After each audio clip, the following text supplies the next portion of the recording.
Hi, I'm Dana, and today I thought we'd do a little bit of a silly one so that I can have a bit of a rant and a vent. So I'm going to tell you some of the accommodations that I wish I could have. And I get why they're not possible, and I will explain. It's a video, it's the topic, we'll be going through it all. And there's a lot of accommodations I wish I could have that aren't silly and aren't funny and are actual support needs where my life is at a detriment without it. But we're not focusing on those today. That's a whole different video. That'll be a lot more depressing. This is the funny, silly one of things that I wish I could have, and I get why I can't, you know? So to really give you like a great little taste of how silly, stupid, funny, haha this is gonna be, my first one, I wish I could have subtitles in real life. I wish that when people, like, I'm not saying I want those like silly little fucking glasses that are going to do it for me. I'm not saying I'm going to actually cater to this, because all of the like technological options for it scare me a little bit and are a bit... I like VHS tapes, they're all a bit too futuristic for me and they all scare me. I don't want it. I want just the magical superpower of having subtitles in real life. When people are talking to me, just underneath their face, I want it to say what they're saying in clear text that I can read and process and understand, so that I know what the fuck they're saying and my brain isn't like, wow, there's sounds, there's noises coming right at us, what are they? Because there are just... Especially recently, as I've been trying to like get out more and meet people and make friends, I have to ask people to repeat what they're saying so many times, and I so often feel awkward doing that, and I like nod and smile or say yes, and I end up in so many awkward situations because I just can't fucking process what the fuck people are saying. Like, I can hear you fine. I don't think it's your accent even. It's all just gobbledygook, it's just absolute jargon. I can't process it, it's not going in, I don't know what you're saying. So having subtitles would make so many parts of my life so much easier and less awkward if I just knew what people were saying. And alongside that, and inspired by like recent events and my entire fucking life, I wish that I could have the accommodation of everyone just telling you exactly what they want out of you when you meet them. Do you want to be friends? Do you want to fuck me? Do you want to be best friends? Do you want to be like found family? Like what are we doing? Do you want me to be someone that you meet up with coffee for like once every month and you like rant about your life for a bit and then we go separate ways? What do you want? And like I really don't mean it in a negative way, because I would like, I'm not saying I'd be up for any of them, but you know, like a lot of times I'd probably be okay with what they want. It's just that I didn't know it was what they wanted, and it, you know, like I would cater my expectations if I knew what they wanted. I'd be able to cater what the fuck I'm doing and what I'm expecting from them, and it'd all be a hell of a lot easier if we could just say what you want. Do you want to be close best friends that see each other all the time? Do you want to see each other occasionally? Because like I will stop being the person that constantly reaches out and is like, do you want to go for that coffee we said we were going to go for? Do you want to go for that walk that we said we were going to... Like, I will stop doing that if you tell me, no, I want to do something like once every 6 weeks, you know? Like, just tell me and we can decide if that's the thing or not. But instead everyone dances around each other. It's like, oh no, that's fine, we should do this, we should do that, oh my god, that'd be great. And then they're not responsive and I'm like, well, what the fuck's going on? Okay, that one was a little bit serious. Some of these are slightly serious, but it's sort of the thing of like, okay, not that one, but this next one. I want the lights turned off 99% of the time. Especially like I've found a group recently where I get to go and do singing with other people that are autistic and like have mental health issues, and it's lovely. I've only been to one so far, but it's a weekly thing that I intend to like keep going to because I really enjoyed it. It was really nice. The literal only negative to the entire thing is that the space has those like mirrored reflective fucking fluorescent light things like they have in the job centre. It burns into my skull. Like, it's not even an eye issue, it doesn't hurt my eyes, it hurts my literal brain. It is like they are a laser going straight through my skull and frying my brain. I hate it, I absolutely fucking hate it. And I understand that for a lot of other people you need the lights on because otherwise you can't see properly. Like, I get that turning them off for me and me alone would be detrimental to the other people there, and I'm not expecting that. But oh my fucking god, I have so many situations, cafes, restaurants, pubs, groups, like just so many places where I'm out and about in the world, and my main first thought is just, fuck, I wish they'd turn the fucking lights off. I'd love it if they turned the lights off. It is such a fucking sensory difficulty for me, and I get that it would like ruin the place and that it would be harder for other people. Like, I'm not expecting it, I just wish it wouldn't affect other people. I wish it could just be done for me, you know? Like, I have the experience of the lights being turned off but they're still on for everyone else. That is what I wish could happen. And I get that I can't, and that's where I'm just gonna have to like learn to fucking deal with it. And I am honestly considering in some of the spaces that I've been going to where I'm like, this is like a safe and accepting space, maybe I do just wear sunglasses inside sometimes. I don't even wear sunglasses outside. I need to start wearing sunglasses. I actually have quite a lot of sensory issues to do with lighting, and when the sun's in my eyes, when it's reflecting off things, I actually have quite a lot of sensory difficulties there, and sunglasses would fix quite a lot of them. But also, like, especially museums and galleries, turn the fucking lights off. And again, I understand it would be detrimental towards the other people seeing the art and the exhibits, but I would prefer them with the lights off. Supermarkets too, turn your fucking lights off. I would rather shop with my phone torch than with those lights on. Similarly, and sometimes this has been an accommodation I've been able to ask for, but it's always seen as quite an extreme one, and like, people think I'm really fucking weird for it and have made it quite clear to me. But 99% of places, I wish that whatever I'm there for, come outside and meet me and walk me in. Because walking into a new space and not knowing where to expect, not knowing like where to move to, where to sit, who to talk to, all of that stuff, I fucking hate it.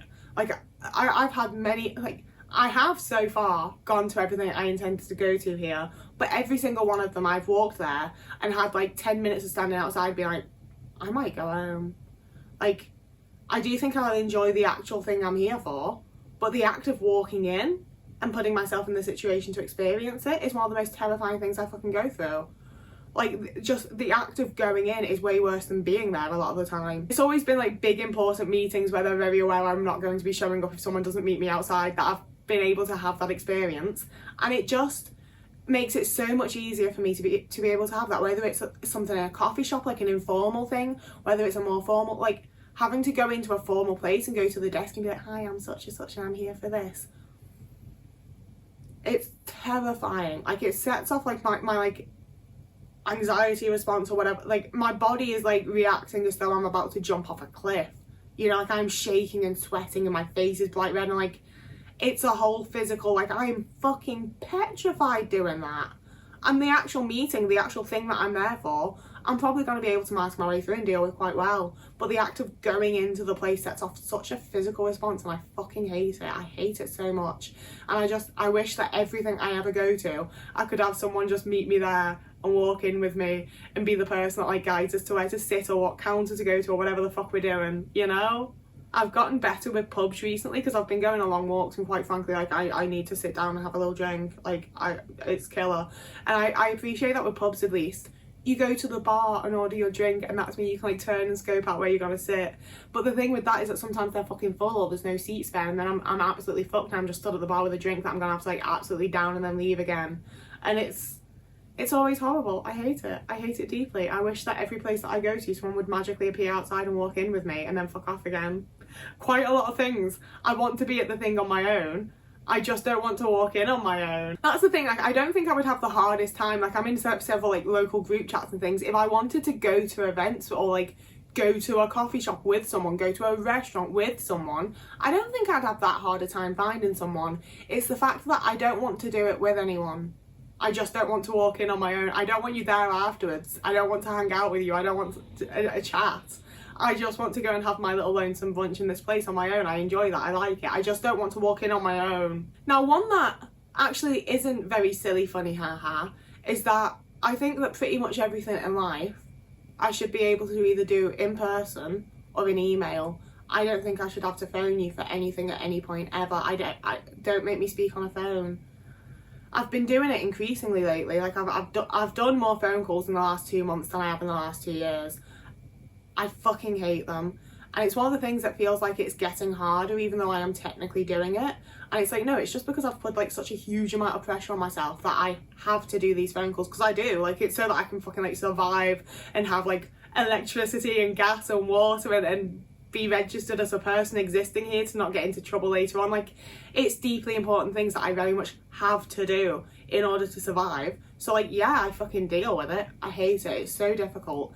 And it especially annoys me when I offer like alternatives to do these things, because like I had my universal credit review thing, and I was like, can I come and do it in person? Can we do it via the journal? Can we do it in literally any other way than using the phone? And they were like, oh, well, you can drop your paperwork off in person, but we will have to do the rest on the phone. And it's like, well, that's absolutely useless. That's not what I'm asking for at all. I just wish nothing was done on the phone. I would rather like get the train and go 2 hours to like go into a place, even though I also fucking hate that, don't get me wrong. That is a preferable experience to speaking on the phone for 15 minutes. Like, I would rather commute 2 hours each way, 3 hours each way. Like, I would do a long ass fucking trip to be able to do something in person rather than having to do it on the phone. I absolutely hate it. And if anyone wants to be that fucking person that suggests, oh, just use Relay UK, it's intended for people that are hard of hearing, so it doesn't actually cater to me. It doesn't actually, I can't fucking work it. The amount of people that have been like, oh, Google it. I have Googled it, I've had it downloaded, I've been mid-call trying to get it to work and not been able to, and had to do the phone call anyway, with the whole extra stress of that. Like, it's not catered to me as an autistic person. It doesn't work for me. If I had this like easy, simple, nice accommodation that just makes it all go into text for me, I wouldn't be complaining about it. That really wasn't a silly haha one, but one that is a little bit. I wish I could pre-book all of my seats on public transport without having to pay is the thing. Like, that's the thing, is I specified in my notes, I specified buses. I don't remember the last time, I don't remember having ever reserved a train seat, because they make you pay like £6 extra to reserve a specific seat, so I don't do that. But in my experience, the types of trains that I get to like pop around in the north, they're not normally full. I don't remember the last time I was on a full train. You know, like, you walk down one carriage and you've got a seat, you're fine. But buses, I've gotten on several buses that are quite full. And I also, it's not even about like specifically getting a seat. Like, if it was like, oh, this is, all the seats are gone but you can stand, I'm still fine with that. I just want to know that's what's happening. I want the knowledge beforehand of where I'm going to sit, what I'm going to, like, what I'm getting onto, you know? Like, am I getting onto a bus that's filled with people? Am I getting onto a bus that has like 3 people? Am I going to be sat next to a stranger? They're all things that I can deal with, and I just know that they're going to happen. I really wish that all public transport, buses, trains, the whole lot, I guess it's not so much about me being able to book a seat. I wish it told you what the capacity was and like showed you a little picture, a little map of where people are sitting 5 minutes before you get on it. That's what I want. I want a little map of where people are sat or stood on the train or bus, so that I can plan the route that I'm going to take when I get on, instead of getting on, paying for my ticket, looking at everyone with absolute fear and scurrying to a seat that I'm not actually that comfortable with, when I could have taken like 5 seconds to decide where I want to sit, where I'm going to feel comfortable and okay, but I can't because people are there and it terrifies me and it's a whole thing and I hate it. And I get why it's not a thing. I don't even know how you would begin to go about it, and I don't expect it, and it's fine. But God, that would be easier for me. I wish that was a thing. I also wish I could have a virtual shopper, and I'm aware that like virtual shoppers are technically a thing, but I'm, for one, too poor to understand how they work. And my assumption from what I do know is that personal shoppers are the type where you tell them like, I want a Birkin, and they go and buy you the Birkin bag and bring it to you. I don't know, I'm too poor for that shit. What I want is someone who will go to Asda or Aldi or Lidl or like all of them for me, quite frankly. I quite often have to like journey between different supermarkets to get everything I need. I want someone that will go to the shops, will do the route around the shops that I would do if I went shopping, and will video call me but not actually speak to me, and just will individually show me every single vegan option that there is that I might want to buy. And I can, as they show me, go, that one and 2 of those, yeah, that too, and have a little amount on the side show me how much it comes to so far. And they will just go around the shop and show me every single thing I could possibly buy and give me as much time as I need to decide whether I want it or not, and then pay for it and drop it off outside my door and leave it there and like knock and run and not talk to me, so I can just get my shopping. That's the type of virtual shopping experience that I want, because doing it online and having to scroll through and see every plausible option is too much. Going into the shop and having everything laid out for me, as well as all the noise and all the other people and everything else that's going on, also way too fucking much. But also, if there's a bargain, if like, I don't know when I'm going to suddenly see something and I'm like, yeah, I want to try that, I want that now, and it's going to become the new safe. I don't know when that's going to happen if I do it online. I have to see it in person. I like have Like, it doesn't have to be in person, but I have to like see the actual product, you know, and be able to see it like turned around and like have a look at it. Just a picture on a website isn't enough for me. And I think the thing that annoys me is that if someone else told me they wanted that, I'd be like, I'll do that. I'll do that for you. Going into a shop and having like the purpose of show someone everything that they might want and get it for them and provide it to them, I'd love to do that. See, I could do it once a week, that's the thing. I couldn't set it up as a business and like do it as a job. If I had to do that like more than one day, like a month, I think it'd be a bit too much for me, because like being in a shop is still a bit much. But having that kind of plan and knowing what I'm doing in a shop would, like, I'd be able to do that for someone else. Going and trying to like do it to myself and be like, what do we want to buy? It's so fucking hard. It's so difficult. Someone just FaceTime me and in silence show me each thing and let me just tell you what to buy and then deliver it to me. This is the stuff I'd be doing if I had like loads and loads of money. I'd be hiring someone to do that for me like once every 2 weeks. Similar, like not similarly really, because it's not a money issue. I really wish that I could have a cleaner or an organiser, like someone that would come in and organise my things, or someone who would come in and clean my house. For me, there's just no point. Like if I really wanted to, I could probably like reschedule things in my budget and like work things around and not like spend on like silly little charity shop things so often. I could probably afford a cleaner, but it would be fucking pointless, because if some stranger that I don't know is going to enter my house, I'm going to clean it first.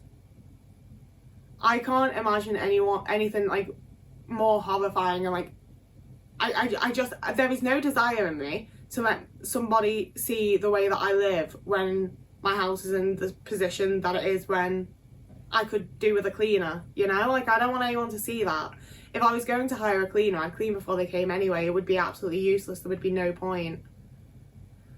Like, maybe once every now and again to be like, get all the dust, because like, I really don't dust as often as I probably should, and I have a lot of like trinkets and things. But you know, like, if someone was coming to do that, I'd probably do it first, because I'd be embarrassed about it and be like, oh no, they're going to notice it because I've hired them to clean it, so they're definitely going to see it, so I have to do it first. Like, it would be completely pointless. And similarly with like having someone as an organiser, even if I sat here and told them like, first off, I wouldn't be able to sit here and tell someone exactly like how I want my VHS tapes to be organised and how I want this to be organised. Just on an anxiety level, I wouldn't be able to manage it. On a level of like,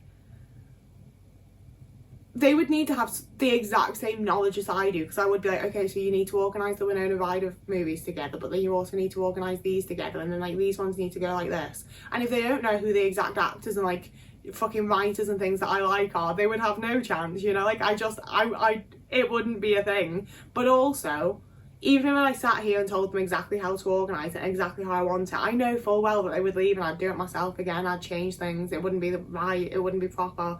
Like, things are only right if I fucking do them. And I also have a whole thing of, I don't particularly like people touching my things anymore. I used to be really quite good at sharing and be like, oh yeah, just whatever, like, oh, I know I have lots of interesting things, just do what you want. And I had so many people that just like broke things or just put things back in the wrong place and just didn't respect the way that I have things and didn't respect that they're my things. I don't like people touching my things anymore. I don't think I'd enjoy having someone in my space to like touch all of my things as they organise them. I think it'd make me feel really weird. I don't think it'd be worth it in the slightest.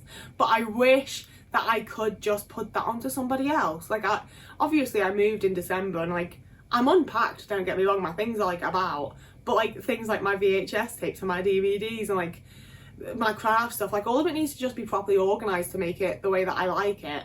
And it would be so much easier if I could just have someone else do it for me, but that would just prompt me to do it anyway. You know, like, it would just be absolutely pointless. Like, it would make me do it quicker, I suppose, but it wouldn't actually, I'd still have to be the one exerting the energy to do it. And finally, one that honestly is more of a money issue than anything else, I wish I could have a daily vet check-in for Otis. Like, especially having recently had my first ever experience with an at-home vet.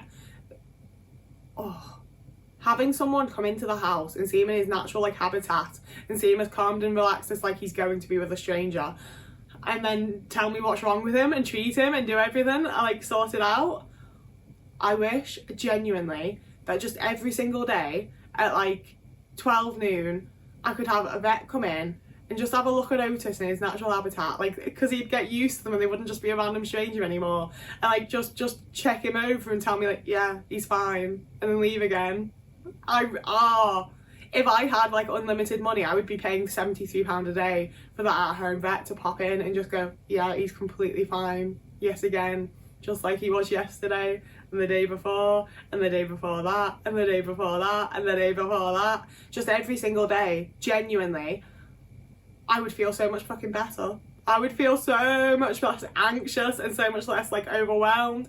And it's one of those things where like I do feel a lot of like panic and overwhelm in regards to my cat, to the point where if I didn't get so much from having him, and I love him so much, I wouldn't think it were fucking worth it, because like every time I leave the house I'm convinced I'm gonna come back and something's going to have happened to him. I'm so like I've had cats for like since I moved out. I've always had a cat since I was 16. I'm on 12 years of like sole ownership of a cat.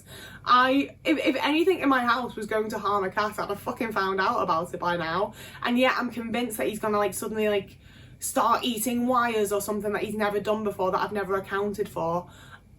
It all terrifies me. If I could have someone watch my cat whenever I go out, and a vet come in and tell me that he's healthy every day, and like treat him if he's not, I would do that. That's an accommodation I wish I could have. It would lower so much of my anxiety. It would make me feel so much better. It would make it so much easier for me to go out on like little day trips and to like just do things. And don't get me wrong, I understand that pet sitters are a thing. And I do think that like as I still have so much of like West Yorkshire to explore, where like the places I want to go to are like an hour away on public transport. I really don't need to be getting someone in. I'm very aware that I can hire a pet sitter and go on longer trips and like stay somewhere overnight and have someone like stay with him, or at least like come in and feed him and things. Like I am aware that's an option. I'm saying like I wish there was someone just like posted outside my door, so that like when I go to shop for like 10 minutes, they came in and watched, like just were in the house and had eyes on him to make sure he's not getting up to anything or dying or anything, you know? Like that's the level I'm talking about. I'm not just talking about like when I go out on a big trip. I'm talking like every time I leave the house for anything. I wish there was just someone here for him to make sure he's okay, because it scares me and I'm convinced something's gonna happen when I'm not here. So yeah, that was my last little thing. That was the video. I feel like I've talked so much that most of my words are used up. If you want to see more content like this, and about, I mean, it's not normally like this, is it? It's usually quite depressing, I'm not going to lie to you, but if you want to see some of that, you can like and subscribe. You can also find me over on Instagram or TikTok, and you can also find me on Ko-fi or Patreon if you want to do that, but you don't have to. There's never any pressure. I do care, but I also don't care. Like, I'm not going to be mad, you know, but I do care when people do. Whoever you are, wherever you are, I hope you have a lovely morning, evening, day, afternoon, week, month, year, and I will see you again in a couple of days.